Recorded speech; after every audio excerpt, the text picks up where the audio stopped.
खेसारी जी और डिम्पल जी का एक नया गाना आया है रुमालिया, और इस गाने को सुनने के बाद मैं यही कहूँगा मज़ा आ गया भाई साहब। गाने के अंदर डिम्पल सिंह का जो परफॉर्मेंस है भैया फाड़ परफॉर्मेंस है।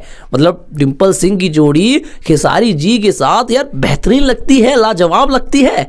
इससे पहले भी टेंगे टेंगे आपने सुना होगा, तो भैया उस लेवल का ये गाना है और ये गाना पक्का चलेगा ही नेट के ऊपर भाई। गाने के म्यूजिक की बात कर ले तो भैया वाव वाला म्यूजिक है। मतलब ऐसे म्यूजिक होते हैं जो छुपके से आते हैं पर बड़ा धमाका मचा देते हैं। खेसारी लाल यादव जी की बात कर ले तो भैया उनकी बात क्या ही करें।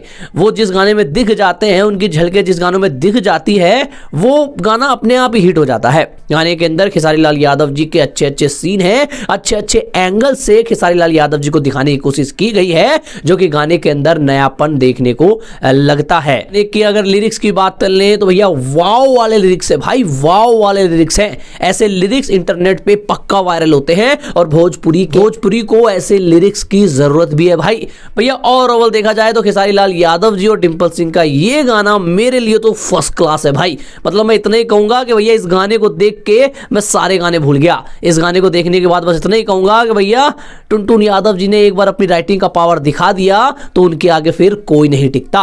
और डिम्पल सिंह और खेसारी लाल यादव जी की जोड़ी इस गाने के अंदर एक बार फिर से ये बताती है कि भैया खेसारी लाल यादव जी जिस भी हीरोनी या एक्टर के साथ आ जाते हैं ना, उनका तो मतलब एक चार्म ही अलग हो जाता है। और ओवरऑल देखा जाए तो भैया मेरे लिए तो ये गाना बेस्ट है, बेस्ट ऑफ बेस्ट है।